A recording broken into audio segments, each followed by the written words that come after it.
ये हमारा सौभाग्य है कि हमारे बीच डीआरडीओ के डीजी श्री उपेंद्र कुमार सिंह जी उपस्थित हैं। मैं सर से अनुरोध करूंगा, आएंगे अपने विचार, वैल्यूबल थॉट्स बच्चों के साथ शेयर करेंगे। Honourable Upendra Kumar Singh sir, please.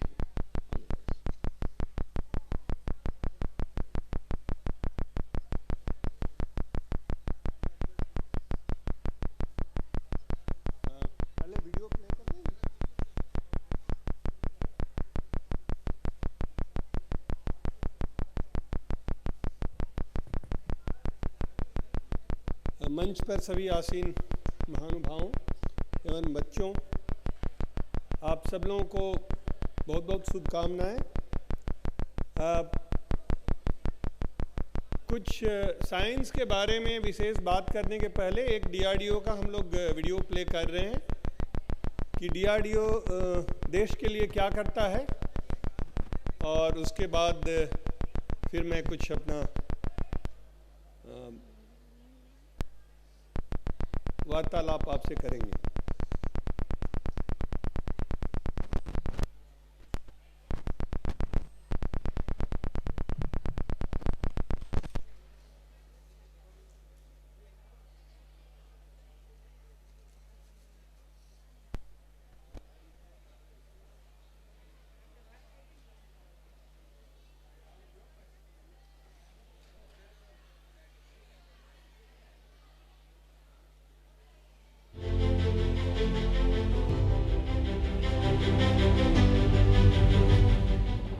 In today's world, strength is measured not just by power, but by mastery over science, technology, and innovation.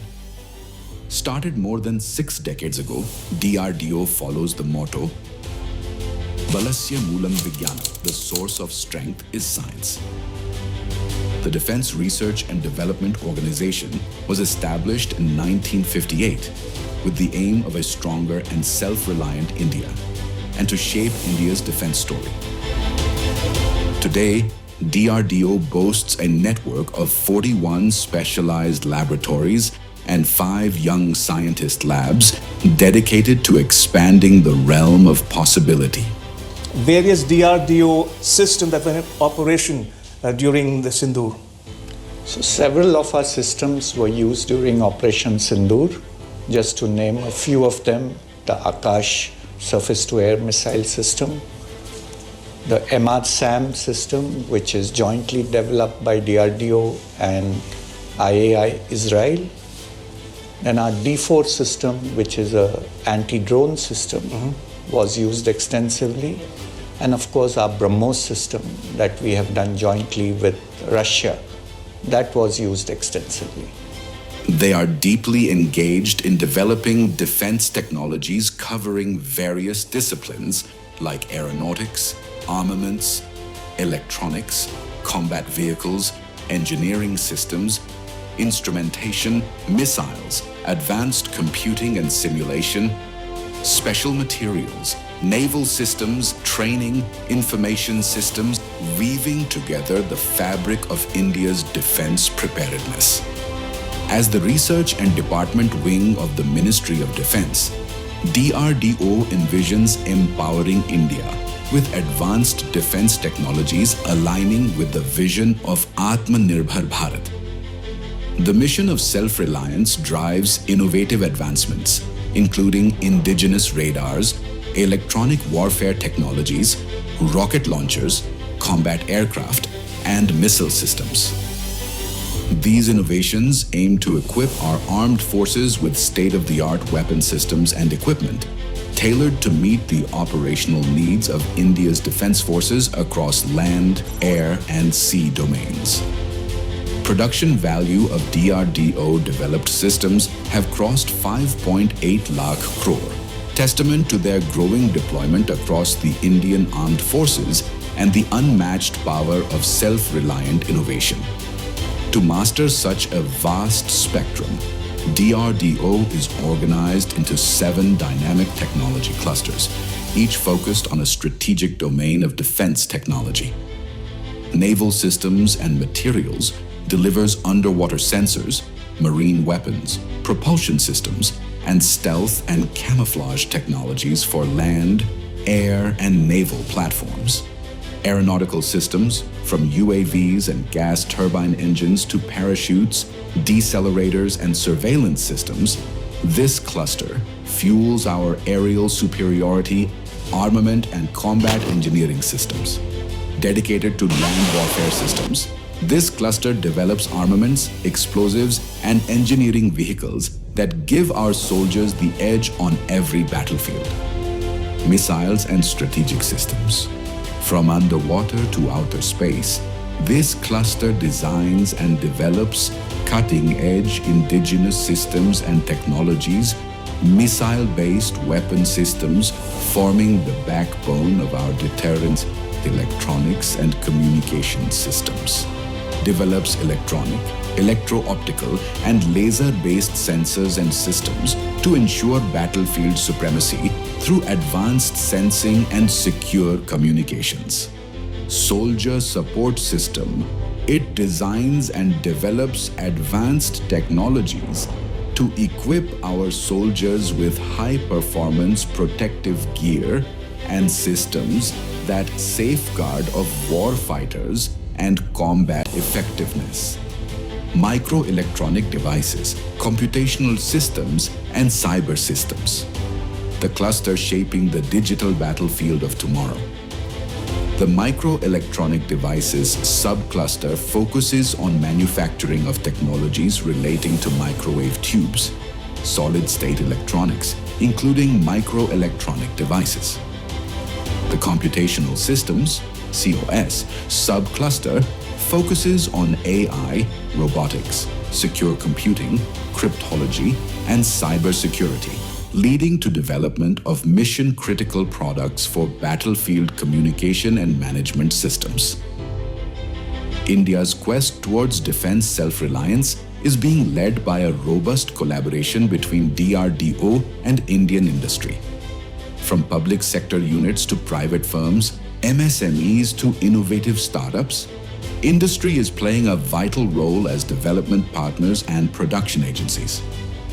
Over 2,000 industry partners are working closely with DRDO to provide our armed forces with vital systems, subsystems, components, and technologies. Through various key policy initiatives and intense technology transfers, DRDO has greatly enhanced the technological strength of Indian industry over the years. These efforts are propelling India toward becoming a hub for advanced defense technologies and cutting-edge defense systems. Government policies like Make in India, Skill India, Startup India, Stand Up India, and Atmanirbhar Bharat are creating new opportunities to build defense R&D and manufacturing ecosystem in the country. DRDO's transfer of technology policy enables the Indian defense industry to absorb indigenous technologies, weapons systems, support platforms, and deliver complete defense solutions to our armed forces.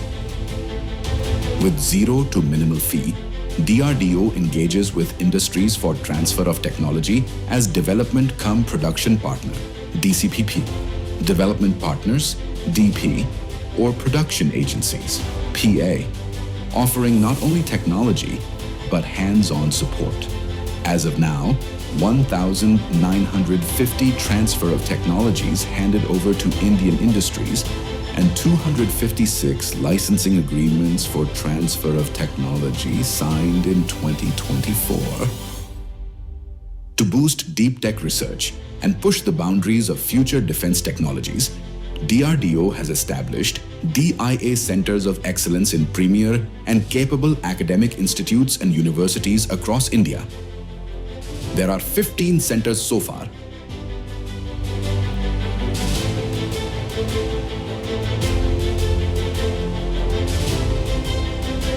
DRDO's Technology Development Fund scheme extends financial and technical support to Indian enterprises for upgrading existing products by reducing production costs, improving functionality and quality by promoting Make in India, and developing next-gen defense systems.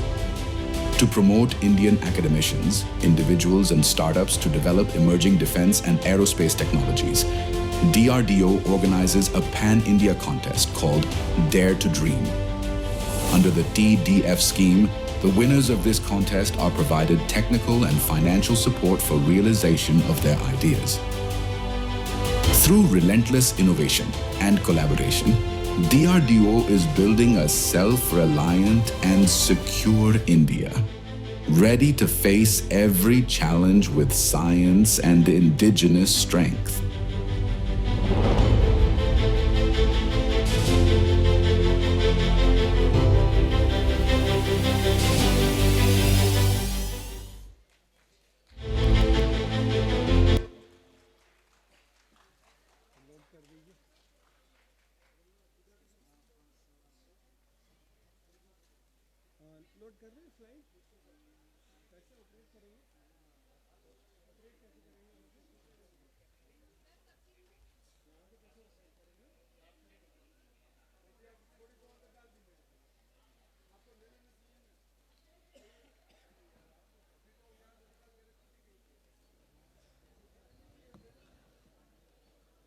चूँकि कुछ समय पूरा DRDO के बारे में आपको जानकारी मिल गई है, उम्मीद है कि आप लोग आगे की पढ़ाई करके और कम से कम कुछ लोग DRDO ज्वाइन करेंगे। और DRDO में आने के लिए आपको कोई भी सब्जेक्ट्स हों, सोशल हो या मेडिकल हो या इंजीनियरिंग हो, वो सभी ब्रांचेज ओपन हैं। तो उम्मीद है कि ये जो भी वीडियो था वो आपको मोटिवेट किया होगा और देश की रक्षा के लिए ज़रूरी है कि आप लोग भी अपना योगदान डायरेक्टली दें और उसके लिए ज़रूरी है कि आप DRDO में आने के लिए जो भी उसकी मान्यताएं हैं वो पूरा करें। तो हम अभी 10 मिनट से 15 मिनट और लेंगे। आप लोग सभी लोगों ने सुना होगा AI के बारे में काफ़ी कुछ आजकल बात हो रही है और बच्चों के मन में भी काफ़ी प्रश्न उठ रहा होगा कि AI करेगा क्या? क्या हमारा जॉब छीन लेगा, हमारा पढ़ाई छीन लेगा, या आपका होमवर्क जो ChatGPT से शायद आप लोग कुछ ना कुछ उसमें से जनरेट करके होमवर्क पूरा कर लेंगे, उसमें मदद करेगा। ऐसी दुविधा है आप लोगों में से किसी को कि ये मुसीबत है कि सुविधा है? तो 2-4 स्लाइड्स इस पर हम लोग देखेंगे कि क्या AI कर सकता है और आने वाले समय में AI का क्या योगदान हो सकता है, यह समाज का कितना भला कर सकता है और कैसे भला कर सकता है और कहाँ तक भला कर सकता है और कैसे इसको रोका जाए जिससे ये हमारे लिए ही मुसीबत न बन जाए। तो इस स्लाइड में आप 2 फोटो देख रहे हैं। एक रुक जाइए, राइट हैंड साइड है जो दिख रहा है कि जीवन में संतुलन बना करके कैसे चला जा सकता है। हमारे पूर्व के प्रवक्ता भी बोले हुए हैं कि क्या खाना है, क्या पीना है, उसके लिए भी ज़रूरी है। और उन सबसे ऊपर क्या सोचना है, अपने दिमाग में किस विषय पर को समय देना है, यह बहुत ज़रूरी है। और लेफ्ट हैंड साइड में आपको जो धरती का पिक्चर दिखाया जा रहा है वो ये कह रहा है कि अगर हम धरती को आज नहीं संभालेंगे तो यह विध्वंस हो जाएगा इसका, और ज़रूरी है कि हम लोग इसको बचा करके रखें। और बचाने के लिए ज़रूरी है कि हम लोग जो क्लाइमेट चेंज है, जो कम से कम कम से कम सुविधाओं में जीने का हमारा जो लक्ष्य होना चाहिए वो होना चाहिए। नहीं तो हमारे पूरे अर्थ में एक बहुत सीमित रिसोर्सेज हैं जिनको यूज करके आप अच्छी तरह से जी सकते हैं, अदरवाइज ये हमारे लिए एक दिन बहुत बड़ा प्रॉब्लम खड़ा कर सकता है। चलिए next, go to the next. कल काफ़ी कुछ बात हुई है कि देश के समानांतर देश और विदेश के स्तर पर कैसे देश काम करता है, ये स्लाइड में दिखाया जा रहा है। और ये भी है कि आप जानते होंगे कि एक देश दूसरे देश को किस तरह से देखता है। इस पर निर्भर करता है कि आपका सैन्य बल का तेवर क्या है। आपने गालवान में देखा होगा कि गालवान में हमारे सूरवीर ने भी चाइनीज़ को भी उतने ही जोर से उनको पुश किया और उनको भी उतना ही मुसीबत में डाला जितना वो खुद मुसीबत में थे। तो हमारा तेवर है, वो सैन्य बल का तेवर दिखना चाहिए, हमारे में क्षमता होनी चाहिए और आपस में जो म्यूचुअल अंडरस्टैंडिंग होनी चाहिए समाज के अलग अलग तबके के लोगों में, ये भी बहुत ज़रूरी है।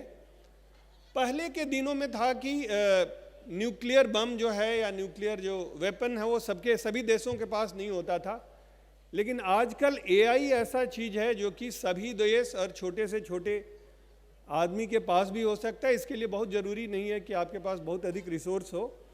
तो ये एआई है जो हमारा बहुत कुछ कॉग्निटिव एज वेल एज सामाजिक संरचना को चेंज करेगा, हमारे वे ऑफ लाइफ को भी चेंज करेगा। तो ज़रूरी है कि हम इसके बारे में थोड़ी सी जानकारी करें कि हमें कितना ज्ञान होना चाहिए। चलिए नेक्स्ट।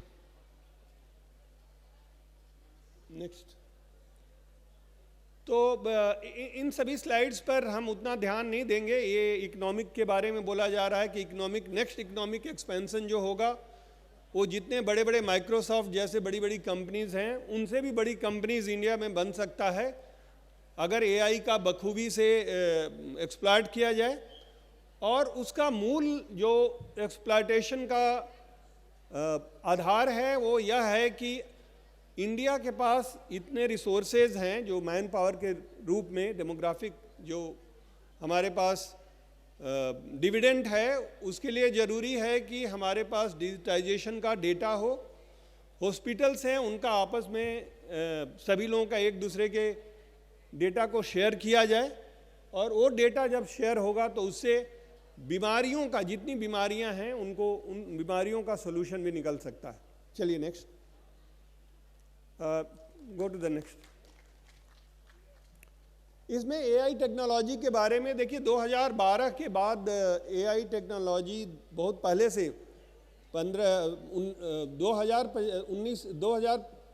1950 से ही एआई के बारे में काफ़ी कुछ जाना और उसमें काम हो रहा है।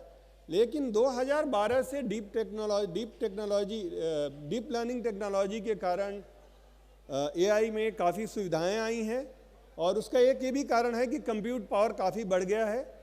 आपने सुना होगा जीपीयू, तो उसके उन्नत एल्गोरिथम भी होने के कारण एआई टेक्नोलॉजी आज के दिन में हमारा चारों तरफ से सभी जितने भी हमारे एप्लीकेशंस हैं उन सभी एप्लीकेशन में इसका योगदान अभी हो गया है।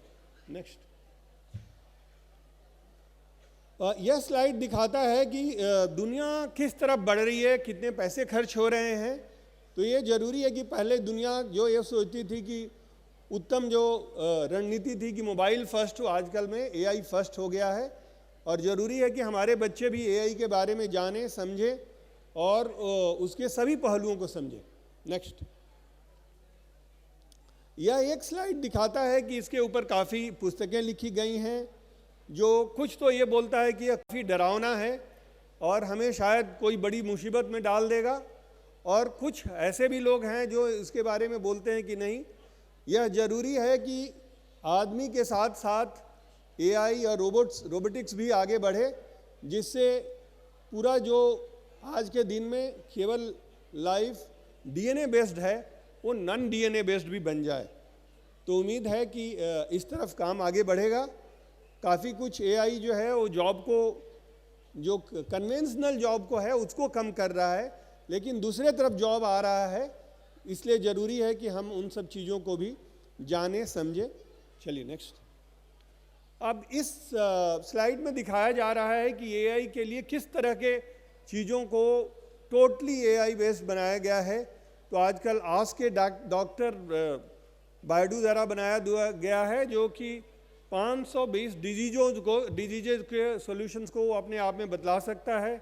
आईबीएम का वाटसन भी है जो बीमारियों के बारे में बतला सकता है अगर आप उसका सिम्टम्स बतलाएं। उसी तरह से सैन्य और रिसर्च एरिया में काफ़ी जो है वो नेवी, यूएस नेवी का सी हंटर है, जो 8000 किलोमीटर तक खुद ही जा कर के और चलाया। और आजकल भी आप सुन रहे होंगे कि जो यूक्रेन वार हो रहा है उसमें ड्रोन की यूटिलिटी काफ़ी बढ़ गई है। तो जो कन्वेंशनल वारफेयर थे वो काफ़ी कुछ बदलने वाला है। तो इसलिए ज़रूरी है कि हम लोग भी जानें कि किस तरह से AI को प्रयोग में लाया जा सकता है। नेक्स्ट, इसमें दिखाया गया है कि रक्षा अनुप्रयोग में भी किस तरह से AI का यूज हो सकता है, वह चाहे लॉजिस्टिक हो या नए अपने सिचुएशन अवेयरनेस हो। आजकल काफ़ी कुछ स्पेस सिचुएशन अवेयरनेस की बात हो रही है। आप जो भी आपके मोबाइल या जो भी आप व्हाट्सएप में बात करते हैं, क्या आपको मालूम है कि कोई ना कोई आपको चेक कर रहा है, जांच रहा है, आपके पीछे देख सकता है अगर चाहे तो ज़रूरी है कि आप जो भी काम करें उसमें सजग रहें और इसका प्रयोग अच्छे से अच्छे काम के लिए भी हो रहा है। तो आज के दिन में भारतवर्ष में या दूसरे देशों में भी जो भी कम्युनिकेशन हो रहा है एक दूसरे से या आपस में, उन सभी चीज़ों को अगर हमारा पुलिस डिपार्टमेंट किसी के ऊपर संदेह हो तो उसको कैप्चर कर सकता है।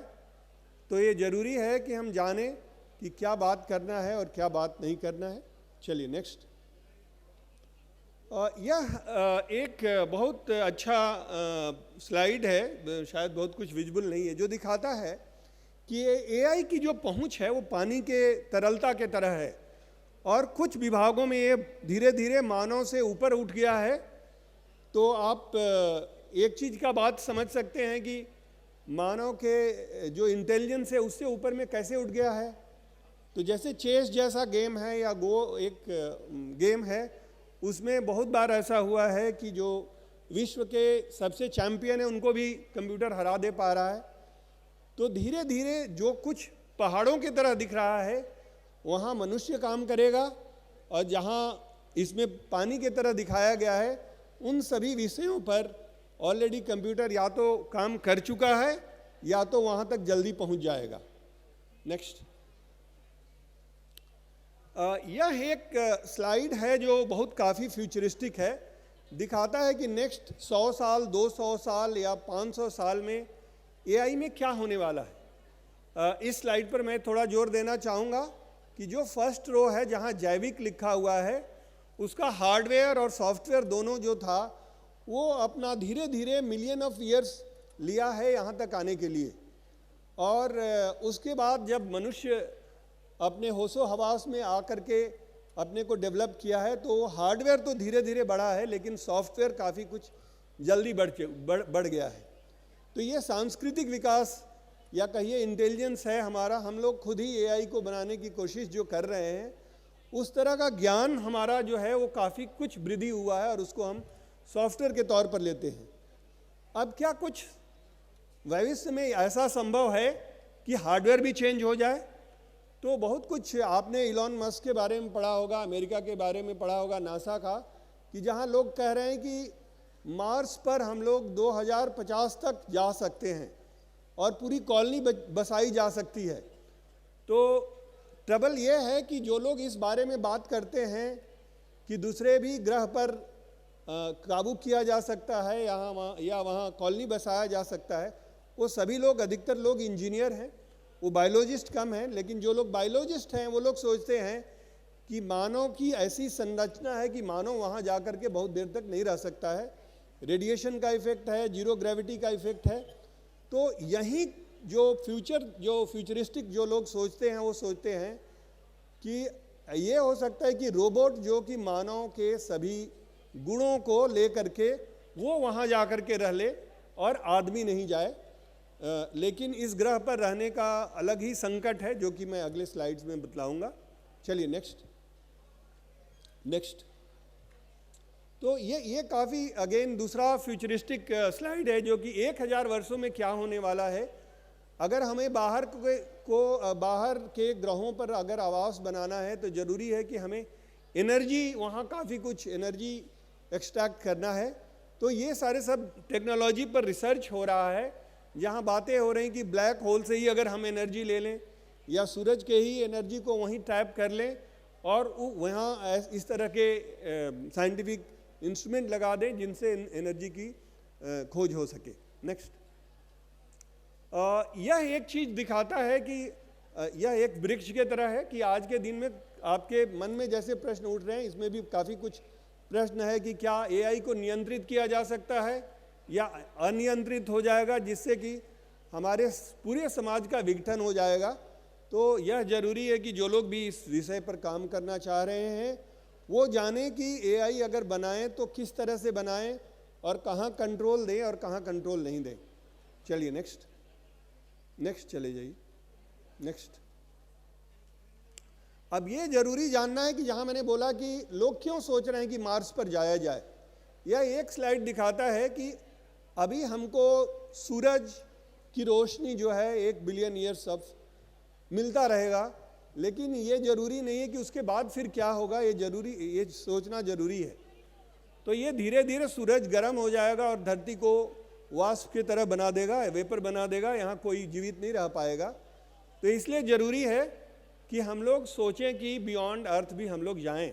लेकिन उसके बहुत पहले अगर मान लीजिए न्यूक्लियर वार हो गया या कोविड जैसा ऐसे बीमारी आ गई जहाँ काफ़ी लोग अफेक्टेड हो गए, तो बहुत सारी सब या कोई एस्टेरॉयड आ गया जो यहाँ कोमेट आ गया जो धरती को ध्वस्त कर दिया, तो ज़रूरी है कि हम इसके बारे में भी सोचें कि आने वाले बाहरी तत्वों को किस तरह से आकाश में ही उसको विध्वंस कर दिया जाए, जो कि धरती पर आने के पहले ही उसको कैसे ध्वस्त किया जाए, या तो वो हमें तकलीफ दे सकता है। नेक्स्ट,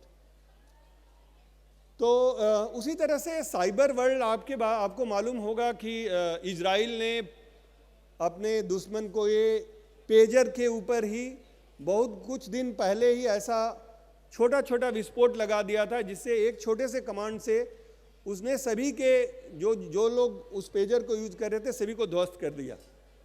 तो आज के दिन में जो हमारी सोच है वो काफ़ी फ्यूचरिस्टिक होनी चाहिए, और आप लोग भी इस तरह से जब तक आप बहुत कुछ फ्यूचर में सोचेंगे नहीं तो दुश्मन भी हमारे जो दुश्मन हैं वो हमारे से आगे सोच करके हमें कष्ट दे सकते हैं।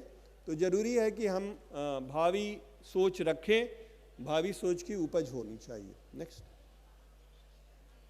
ये कुछ डिटेल है जो इतना डिटेल में मैं नहीं जाना चाहूँगा, और क्योंकि समय की ज़रूर डिमांड होगी।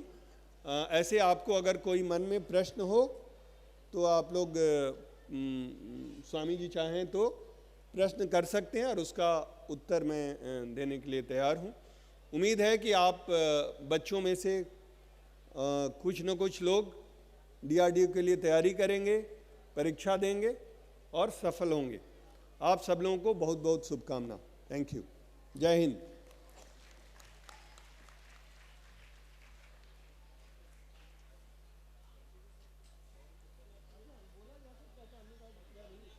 अच्छा, ठीक है, आप स्लाइड रख लीजिए। तो ओके, एआई के बारे में के अलावा ज़रूरी ये है कि हमारे पूर्व प्रवक्ता ने बोला था कि हम क्या खा रहे हैं, और एक गट और ब्रेन एक्सिस होता है, उसके बारे में भी काफ़ी लोग दुनिया में 200 से अधिक साइंटिस्ट लोग काम कर रहे हैं, और डीआरडीओ में भी काम चल रहा है। इनफैक्ट मैं एक घड़ी पहना हूँ, ये एआई बेस्ड है, और ये हमें बतलाता है कि हमें क्या खाना चाहिए और क्या नहीं खाना चाहिए, कितनी मेहनत करनी चाहिए। और ये एक यूनिक घड़ी है, बेसिकली जनरल घड़ी है जो कि इनपुट देते रहता है सर्वर को, और उस सर्वर में आप वो सर्वर डेटा क्रंच करके ये बतलाता है कि आपके बॉडी के लिए बेस्ड ऑन मेडिकल पैरामीटर्स हम क्या खाएं और क्या खाने से हमें हमारा जो शरीर है वो अधिक सबल रहेगा, सक्षम रहेगा। आजकल बच्चों का खाने की बात पर मुझे भी काफ़ी बातें याद आ रही हैं, क्योंकि हम लोग मेडिकल वर्ल्ड से भी डील करते हैं। आजकल छोटे बच्चों में भी बीपी हाई देखा गया है, शुगर लेवल हाई देखा गया है। उसका बहुत कुछ कारण है कि हम लोग बाहर नहीं खेलते हैं, और कहीं ना कहीं मोबाइल या टीवी के अंतर्गत रह करके हम लोग बाहरी जो एक्सरसाइज बेस्ड गेम्स हैं उसमें कमी आ रही है। मेरा आपसे सबसे निवेदन है कि आप लोग दिन में कम से कम 1 घंटा बाहरी गेम्स जरूर खेलें, उससे आप सबल भी रहेंगे और आपके मेडिकल पैरामीटर्स भी ठीक रहेगा। आपको मैं अपने क्लस्टर के बारे में थोड़ा बतलाता हूँ, हम लोग क्या आर्म फोर्सेज के लिए करते हैं। तो आर्म फोर्सेज का ये रहने दीजिए, थोड़ा कुछ अधिक विशेष हो जाएगा, मैं ऐसी बात कर लूँगा।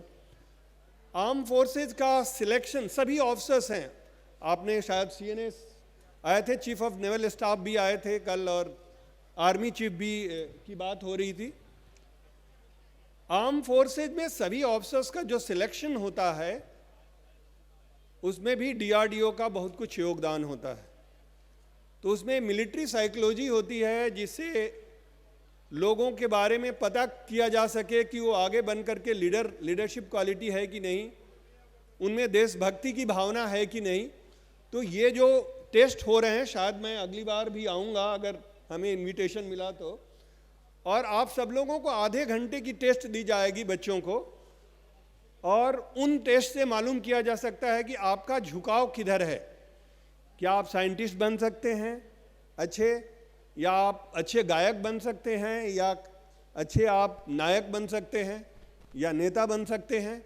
तो इन सभी जो गुण हैं उन सब गुणों को आधे घंटे में मालूम किया जा सकता है। तो उसी तरह से जब ऑफिसर्स की सिलेक्शन होती है तो 15-15 ऑफिसर्स लाइक क्वालिटी का टेस्ट किया जाता है, और उसके बेसिस पर, उसके अलावा भी फिजिकल और भी चीज़ें होती हैं, लेकिन ये जो साइकोलॉजिकल मिलिट्री साइकोलॉजिकल टेस्ट होता है उसके आधार पर अगर उसमें आप पास नहीं हुए तो आप आगे उसके सिलेक्शन में SSB के थ्रू या NDA के थ्रू नहीं जा सकते। यह जरूरी है कि पेरेंट्स के लिए भी और शिक्षक लोगों के लिए भी कि हम बच्चों को उसी तरफ प्रोत्साहित करें जिस तरफ उनकी धारणा हो। कभी बहुत बार होता है कि पेरेंट्स चाहते हैं कि हमारा नेबर का बेटा कोई, या वो खुद ही एक एरिया में है, उसी एरिया में उनके नेक्स्ट जनरेशन भी काम करे। तो यह कोई ज़रूरी नहीं है कि नेक्स्ट जनरेशन भी उसी पर काम करे। इन सब दबावों को में कमी आनी चाहिए। उनको उनके अपने विचार और उनके जो इंटरनल मेकअप है, फंडामेंटल स्ट्रक्चर है, उनके अनुसार आगे उनको बढ़ाना चाहिए। तो उसके अलावा हम लोग आजकल ये जो सिलेक्शन होता है, अभी साइंटिस्ट के भी सिलेक्शन में जो कि अलग मापदंड होगा, लेकिन साइकोलॉजिकल फैक्टर्स लगा करके, और UPSC का भी चेयरमैन इनफैक्ट हम लोगों को लिखे हुए हैं कि क्या ऐसा टेस्ट बनाया जा सकता है कि UPSC के सभी टेस्ट में भी साइकोलॉजिकल क्वेश्चंस पूछे जाएं और उनके बेसिस पर लोगों को मालूम किया जा सके कि उनका झुकाव कैसा है। तो अगर बच्चों का भी टेस्ट सभी स्कूल में किया जाए तो उससे, और उसके बाद उनके ब्रांच को चुना जाए, तो यह चीज़ काफ़ी पूरे देश के लिए भी अच्छा होगा। यह भी देखा गया है कि आजकल जो देश के लेवल पर क्या कमी हो रही है पढ़ाई में, अधिकतर लोग कॉलेज लेवल पर सभी लोग कंप्यूटर साइंस के तरफ ही झुकाव है। जितने भी बच्चे अच्छे क्वालिफाई कर रहे हैं, अच्छे मार्क्स से क्वालिफाई कर रहे हैं, वो सभी लोग कंप्यूटर साइंस या कंप्यूटर साइंस से रिलेटेड ब्रांचेज ही चुन रहे हैं। यह देश के लिए अच्छा नहीं है। ज़रूरी है कि हम लोग बेसिक साइंस जैसे फिजिक्स हो, केमिस्ट्री हो, मैथमेटिक्स हो, जो बेसिक साइंस सब्जेक्ट्स हैं उनके ऊपर भी काफ़ी एम्फेसिस दिया जाए, और बच्चे उन विषयों में भी अपनी भागीदारी बढ़ाएं। और तभी देश, जब तक हम लोग पूरी तरह से बैलेंस नहीं हो सभी ब्रांचेज, तो परहैप्स सरकार के तरफ से भी नीति ऐसी होनी चाहिए कि जो आदमी जो सब्जेक्ट पढ़ा है उसी विषय में वो आगे काम करे। नहीं तो आज के दिन में ऐसा है कि मैकेनिकल वाले भी कंप्यूटर साइंस के कंपनीज में काम कर रहे हैं, इलेक्ट्रिकल वाले भी कंप्यूटर साइंस वाले ही कंपनी में काम कर रहे हैं। और उसका सबसे जो कारण यह है कि कंप्यूटर साइंस ब्रांचेज में सैलरी काफ़ी अधिक है, कंपनीज काफ़ी पे कर रहे हैं, और उसका कारण है वो लोग डॉलर में 1000, 2000, 3000 या 5000 डॉलर दे रहे हैं, और आप अगर 100 से मल्टीप्लाई कर दें तो लगता है कि ये 50 लाख है। तो उम्मीद है कि इन सभी दुविधाओं से हम लोग ऊपर उठेंगे और कोई भी विषय जो आपके दिल को छूता है, आप उन विषयों पर काम करें बजाय कि पेरेंट्स के कहे हुए या शिक्षक के कहे हुए। और शिक्षक और पेरेंट्स से भी हमारी गुजारिश है कि आप लोग बच्चे का मापदंड करें, उनके साइकोलॉजी को थोड़ा पढ़ें कि उनका नेचुरल झुकाव किधर है, और उसके बेसिस पर अगर करेंगे तो बच्चा अपने सब्जेक्ट में काफ़ी कुछ आगे बढ़ सकता है। फिर वो दबाव महसूस नहीं करेगा कि हम ये क्या कर रहे हैं। तो ये ज़रूरी है कि हम लोग उनको इस तरह की स्वतंत्रता दें। इसके अलावा जो SSS cluster soldier support system जो करता है, वो जो आर्म फोर्सेस ट्रूप्स हैं उनकी रक्षा के लिए जो भी हो सके वो उसकी उस तरह के इक्विपमेंट डिवाइसेस हम लोग डेवलप करते हैं। तो 1962 की जो वार थी चाइना के साथ, आप सब लोगों को शायद पढ़े होंगे, आप सब लोग इतने तो उम्र के नहीं है कि जानते होंगे। तो उस समय एक बहुत बड़ा ऐसा घटना हो गया था कि जहाँ हमारे ट्रूप्स चेन्नई में थे या मद्रास में थे और उनको वहाँ ले जाने की ज़रूरत पड़ी और उनको एक्लिमेटाइजेशन नहीं कराया गया। तो एक्लिमेटाइजेशन नहीं होने के कारण काफ़ी लोगों को नुकसान हुआ था। तो यह ज़रूरी है, इनफैक्ट हम लोग काफ़ी कुछ स्टडी आर्म फोर्सेज के साथ करते हैं कि पहाड़ों पर अलग अलग हाइट में जाने के लिए कितने दिन की कम से कम उनको एक स्टेज पर जा कर के आराम करना है, तभी वो दूसरे स्टेज पर जा सकते हैं। तो हमारी जो फिजियोलॉजिकल मेकअप है वो ऐसा नहीं है कि हम 10,000 फीट या 12,000 फीट पर डायरेक्टली चले जाएं। यह ज़रूरी है कि पहले 8,000 पर जाएं, फिर 10 या 12,000 पर जाएं और उसके बाद 17,000 पर जाएं। तो हमारे जो सैन्य ट्रूप हैं पर्टिकुलरली सियाचिन में, उनको काफ़ी दिक्कत ये भी होता है कि जो वो लोग गियर्स पहनते हैं, कोल्ड वेदर क्लोथिंग, वो देश में पहले नहीं बनता था, आजकल देश में वो भी बनने लगा है, जो कि DRDO ने काम किया है। 7 layer extreme cold weather clothing. उसी तरह से हम लोगों ने अभी आपने एक फ़ोटो देखा होगा DRDO वाले स्लाइड में था कि क्या ह्यूमन बीइंग फ्लाई कर सकता है। तो एलोन फ्लाई करने के लिए इलेक्ट्रिकल डक्टेड फैन है, उसकी खोज की जा रही है। उससे अगर एक मानव एक हिल टॉप से दूसरे हिल टॉप पर जा सकता है, एक शिप से दूसरे शिप पर जा सकता है, और एक बिल्डिंग से दूसरे बिल्डिंग पर जा सकता है आसानी से। और ये बिल्डिंग का जो डिस्टेंस है वो 100 मीटर, 200 मीटर, 1 किलोमीटर भी हो सकता है। तो इस तरह की भी नई नई खोज की जा रही है। जो भी हमारे नेवल फोर्सेज हैं उनके लिए हमने टेलीमेडिसिन दिया है, जो कि काफ़ी लोग खुश थे। इनफैक्ट मैं कल एक किसी पार्टी में था, तो पहले होता क्या था कि इतनी बड़ी शिप होती है जहाँ की बहुत लोग 100, 200, 300 लोग, डिपेंडिंग ऑन शिप का साइज कितना बड़ा होता है, एक जूनियर डॉक्टर जाता है क्योंकि वही फिट होता है, और उसको पूरा तो ज्ञान नहीं हो पाता है क्योंकि वो भी जूनियर रहता है, उसकी अभी पूरी सीख नहीं होती है। तो अगर ऑपरेशन के दौरान कुछ लोगों को उल्टी आ रहा है या कुछ लोगों को कुछ हेल्थ प्रॉब्लम हो जाए तो वो क्या करेंगे। तो आज के दिन में टेलीमेडिसिन के थ्रू वो शोर पर बात कर ले रहे हैं, सैटेलाइट कम्युनिकेशन के थ्रू, और वो बड़े इस मामले में यूटिलाइज कर रहे हैं। उसी तरह से DRDO गगनयान का नाम आप लोगों ने सुना होगा। गगनयान जो इसरो बना रहा है, उसमें भी जो मानव रहित जो भी चीज़ों का ज़रूरी है, चाहे वो इमरजेंसी फूड हो या इमरजेंसी सेफ्टी नेट हो, या जब वहाँ से उतरने की बारी आए तो पैराशूट की ज़रूरत हो, तो ये सभी DRDO दे रहा है। अगर उसमें आग लग जाए तो उसको अपने आप कैसे बुझाया जाए, उनको क्या खाना देना है, किस तरह से खाना को गर्म करना है, तो इन सभी टेक्नोलॉजी को DRDO ने दिया है। उसके अलावा आपने मिशन सिंदूर में शायद बहुत लोगों से सुना होगा, हमारे बहुत सारे सब weapons, particularly BrahMos, arrow defence और इंडी ड्रोन्स इक्विपमेंट्स यूज़ हुए हैं। और देश को बचाए हुए हैं। इनफैक्ट अभी मैं लास्ट वीक में पोर्ट ब्लेयर गया था और वहाँ की कहानी सुन करके इनफैक्ट हम सब लोगों के जो लोग भी गए थे सभी लोगों की आंखों में आंसू आ गए थे कि हमारे जो उस समय के स्वतंत्रता सेनानी थे वो लोग को किस तरह से मुसीबत में डाला जा रहा था। काला पानी का वहाँ उनको काला पानी का ऑर्डर दे करके उनको रखा गया था, न कपड़ा दिया जा रहा था, न खाने के लिए पूरा खाना दिया जा रहा था। यह ज़रूरी है कि हम लोग जहाँ भी काम करें अच्छा से करें और देश को सबल बनाएं। देश को सबलता और सक्षम बनाने के लिए ज़रूरी है कि हम लोग किसी भी विभाग में हो आर्म फोर्सेस को पूरा सपोर्ट दें, क्योंकि एक बार अगर हम लोगों को कोई और देश जीत लेगा तो जिस स्थिति में जिस फ्रीडम के साथ हम लोग जी रहे हैं वो उस तरह से हम लोग नहीं जी पाएंगे।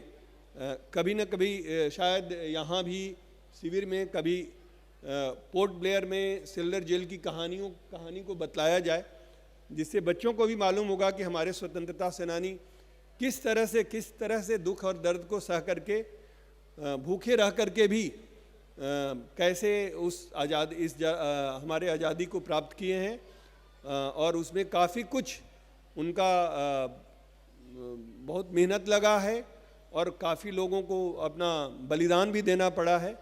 तो यह ज़रूरी है कि हम लोग आपस का मन मुटाव से ऊपर उठ करके इंटर इंस्टीट्यूशनल इंटरडिसिप्लिनरी कम्युनिकेशन हो और उससे एक दूसरे का संवर्धन हो और पूरा देश आगे बढ़े। So thanks a lot once again and all the best to you.